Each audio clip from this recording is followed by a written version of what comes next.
Hey everybody, and welcome back to Sip and Talk. What's up? Oh, just the usual. Trying to keep up with all the craziness going on in the world. Seriously, it's like every time I open my phone, there's some new drama unfolding. But hey, that's what we're here for, right? To break it all down. Someone's got to do it, and I think we make a pretty good team. Totally.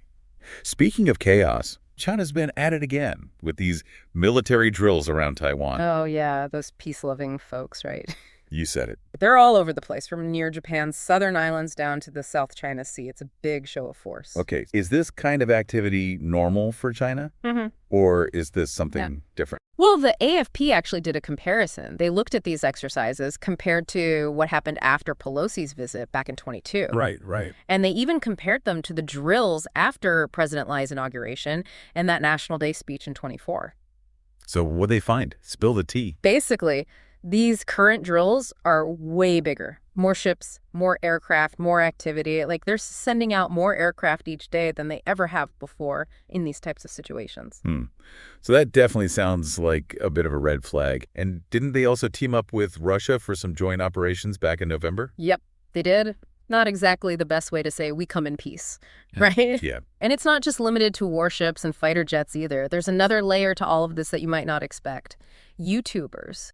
Remember our episodes on Chinese cognitive warfare a while back? People went nuts for those. Oh, yeah, they did. Our DMs were blowing up. The comments were overflowing.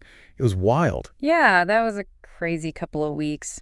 It's a topic that really hits a nerve, For sure. This idea that information itself can be weaponized. It's fascinating and frightening at the same time. Right. It's like we all know that propaganda exists, but when you really start to unpack how it works, how it influences our perceptions and beliefs, it's kind of mind-blowing. And it's more relevant than ever these days, in today's digital landscape. All these different information sources, sometimes it feels like it's getting harder and harder to tell what's real and what's not. No kidding. So that brings us to today's deep dive. And get this, it all started with a YouTube video. YouTuber Jerson, Oh, yeah, I know Jerson. The one who always breaks down the super complex stuff in a clear way. He dropped this new video about Taiwanese influencers and the whole China situation. Are Chinese netizens angry at audiobooks? It's like, what? It definitely grabs your attention. Right. So, of course, I had to watch it. And let me tell you, it was a rabbit hole I did not regret falling into. So what's the gist? Why is Jerson comparing Chinese netizens to people angry at audiobooks? Okay, so buckle up, because this is where it gets juicy. Remember the whole controversy with Chan Boyon? The Taiwanese influencer who spilled the tea about getting paid to promote pro-China messages. Oh, yeah, that was a big deal. It caused quite a stir online, especially among Chinese netizens. Big time. And Jerson's video is basically analyzing the fallout from that whole situation. Yeah. He's looking at how Chinese netizens are reacting to these revelations and what it says about, the bigger picture of information control in China. Okay, that makes sense. So how does the audiobook analogy fit into all of this? Well, Jerson's point is that Chinese netizens are feeling betrayed and lied to, like they were happily listening to an audiobook, only to find out the narrator was being paid by the CCP to read a very specific script. They thought these influencers were being genuine, but it turns out they were just playing a role, promoting a narrative that wasn't necessarily their own. Interesting. So it's like the netizens feel like they were tricked into believing something that wasn't true. Exactly. And that's where the anger comes in. They're like, we trusted you, we bought into your story, and now we feel like fools. Yeah. I can see how that would be frustrating. It's a breach of trust, really. And when you think about it, that trust is built on, the perceived authenticity of these influencers. Right. People follow them because they feel a connection. They believe in what they're saying. So to find out that it was all fabricated, or at least heavily influenced by external forces, it can be pretty disillusioning. Right. And Jerson uses some seriously vivid examples to illustrate this point. He compares this outrage over influencers to how Chinese netizens reacted to complaints from Hong Kong and Taiwanese artists who moved to mainland China and faced pressure to conform to certain political viewpoints. That's a fascinating comparison. What was the difference in reaction? Well, back then, a lot of Chinese netizens were basically get over it. That's just how things work in China. They kind of dismissed the concerns of these artists and even accused them of being ungrateful or disloyal. But now with these Taiwanese influencers, it's like all of a sudden they understand the pressure, the manipulation, the whole feeling of being forced to say things you don't necessarily believe in. It's like, oh, now you get it. It does seem a bit hypocritical, doesn't it? Totally. And Jerson doesn't shy away from calling it out. He's like, where was this outrage before? He even points out how this whole situation exposes a certain double standard when it comes to how Taiwanese influencers are treated compared to average Chinese citizens. What do you mean by double standard? Well, like he points out, these influencers get invited to fancy dinners with CCP officials. They get access to high-level events. They're given all sorts of opportunities and privileges that ordinary Chinese people could only dream of. And they get paid a lot of money to promote pro-China content, while average citizens could get in trouble for saying the wrong thing online. So it's like they're playing by a different set of rules. Exactly, and that feeds into this whole sense of resentment and disillusionment that Jerson is talking about. It's like, why do they get special treatment? Why are their voices amplified while ours are silenced? It definitely raises some questions about fairness and equality and about who benefits from these arrangements. And this is where the audiobook analogy becomes really powerful. It's about control over information, over who gets to speak and who gets to be heard. Taiwanese influencers, in this case, become tools in that control, shaping the narrative for a Chinese audience that may not have access to other perspectives. It's a reminder that we all need to be critical consumers of information, regardless of where it comes from, to question the sources, to look for biases, and to seek out multiple viewpoints. Totally. And that's what we're all about here at Sip and Talk, right? Digging deeper, asking the tough questions, and getting to the heart of the matter. So let's dive into some of the specific examples Jerson uses to illustrate his points. He talks about this influencer who made this super awkward apology video after the whole Chen Boyuan thing blew up. Oh, I think I saw that one. It was pretty cringeworthy. It was.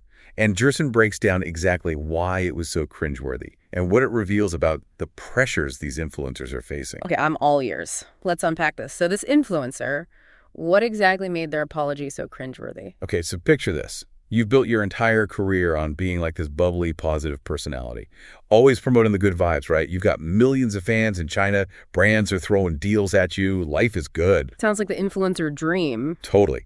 But then, boom, this scandal explodes. And suddenly you're caught in the crossfire. Your fans are accusing you of being a fake, of selling out to the CCP, and your sponsors are getting nervous. Oof, yeah, that's a PR nightmare. So what do? Well, this influencer posts this apology video, right? But it's so obviously forced and insincere. They're stumbling over their words, their eyes are darting all over the place, and they keep repeating these CCP talking points that sound completely out of character for them. Like they were reading from a script. Exactly. And Jerson points out how this is a classic example of the pressure these influencers are under.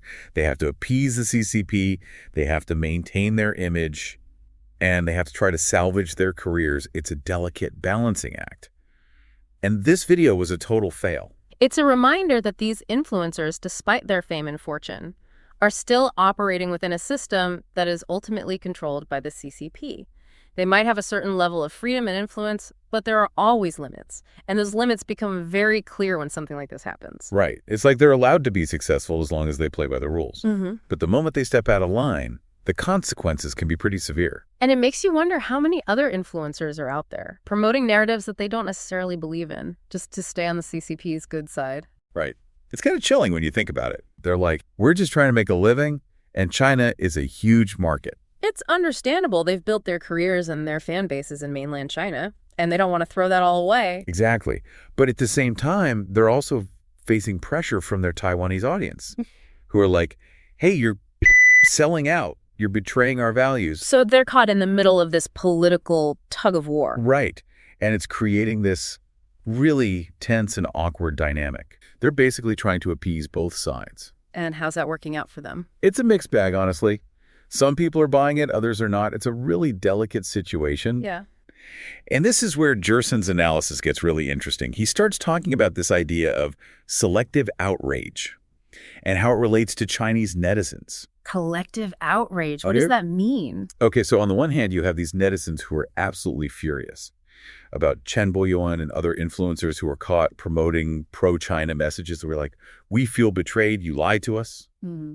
But then on the other hand, Jerson points out how they seem to be totally overlooking some major examples of betrayal and deception in Chinese history. Like what? Give us some examples. Well, he talks about how they're quick to condemn these influencers, but they don't seem to have the same level of outrage about, say, the Tiananmen Square massacre or the Cultural Revolution. Those are obviously very sensitive topics in China. Exactly. And Jerson's point is that this selective outrage is a product of the CCP's control over information. The government controls what people learn about history, what they see in the media, and what they're allowed to discuss online. So their outrage is directed at targets that are deemed acceptable by the CCP, while other more sensitive issues are swept under the rug. So it's a form of controlled dissent, almost. Exactly. And that ties back to this whole audiobook analogy. The CCP is essentially controlling the narrative, dictating which stories people are allowed to hear and which ones they're not. It's a powerful way to think about it. And it makes you wonder how much of what we see and hear coming out of China is genuinely reflecting the thoughts and feelings of the people, and how much of it is carefully crafted to project a certain image. It's a tough question, and one that we might never have a definitive answer to. But I think it's important to always be aware of that possibility, to always be questioning the narratives that we're presented with. Totally agree. So where does Justin go from there? Does he offer any solutions or ways to navigate this complex information landscape? Well, he doesn't necessarily offer any easy answers. Yeah. But he does leave us with some thought-provoking questions. Like he asks if this whole influencer scandal could potentially be a catalyst for change in China. Could it lead to more people questioning the narratives they're being fed and demanding more transparency and authenticity? That's a big question. What do you think? Could this be a turning point? Honestly, I don't know. Part of me is hopeful that this could spark some kind of awakening, but the other part of me knows how powerful the CCP's propaganda machine is. They've been pretty effective at controlling the narrative for a long time. It's a system that's deeply entrenched, and it's not going to change overnight. But I think what Jerson is trying to do is plant a seed to get people thinking critically and questioning what they're being told. Right, and that's what we're trying to do here too, right? To encourage people to think for themselves, to do their own research, and to not just accept everything at face value. Absolutely, and I think that's one of the most valuable things we can do in this age of information overload. To be discerning consumers of information, to be critical thinkers, and to be open to different perspectives. In Taiwan, there's a lot more open discussion and debate about this whole situation. People are calling out the hypocrisy, they're demanding accountability, and they're not afraid to criticize the CCP. Which makes sense given Taiwan's democratic system and its history of fighting for freedom of speech and expression. Exactly. And Jerson contrasts that with the situation in mainland China, where there's a lot more self-censorship and fear of speaking out against the government. It highlights the stark difference between these two societies, even though they share a common cultural heritage. Right. And it makes you realize how precious those freedoms are and how important it is to protect them. It's a reminder that we can't take those freedoms for granted. Totally. Okay, so we've covered a lot of ground here, but there's one more point I want to touch on before we wrap up. Okay, what's that? Well, Jerson ends his video with this really thought-provoking question about whether this whole incident could actually backfire on the CCP. Interesting. In what way? Well, he argues that by exposing this whole influencer network and the tactics they were using, the CCP might have inadvertently made people more aware of the propaganda and manipulation that's happening. So it's like they accidentally shone a light on their own methods, and now people are starting to see behind the curtain. Exactly. And that could potentially make people more skeptical of information coming from China, more critical of what they're seeing online, and more willing to question the official narrative. That's a pretty optimistic outlook. Do you think that's a realistic possibility? I mean, it's hard to say for sure, but I do think this whole incident has definitely shaken things up. It's made people more aware of the power dynamics at play, the influence of money and politics on online content, and the importance of being critical consumers of information. That's definitely a positive takeaway. Totally. And I think that's one of the most important messages we can leave our listeners with today. Okay, I think we've pretty much exhausted this topic. We've unpacked the audiobook analogy, we've explored the reactions from both sides of the strait, and we've touched on the broader implications of this whole influencer scandal. It's been a fascinating deep dive. I always learn something new from these conversations. Me too. And I hope our listeners feel the same way. But before we sign off, I want to give a quick shout out to all our amazing listeners. You guys are the reason we do this. And we love hearing your thoughts and reactions. So keep those comments coming, slide into our DMs, whatever you got to do to let us know what you're thinking. Yes, absolutely. We appreciate each and every one of you. For real. And speaking of appreciating our listeners, you know what else we appreciate? Good coffee. Which is why we got to give a shout out to our sponsors for this episode. Coffee brand name. They make the most delicious, ethically sourced, small batch roasted coffee. That keeps us fueled and focused during these deep dives. Seriously, their specific coffee blend is my go-to these days. It's like a warm hug in a mug. Okay, now I'm craving coffee. And I've heard good things about that blend. Maybe I'll have to try it out. You totally should. We'll put a link in the show notes so you guys can check it out too. All right, everyone, that's a wrap for today's deep dive. Huge shout out to Jerson for inspiring this conversation. We'll link to his video in the show notes so you can check it out. And as always, we want to hear from you. What are your thoughts on this whole influencer situation? Have you ever felt like you were being fed a carefully curated narrative? Let us know in the comments or hit us up on social media.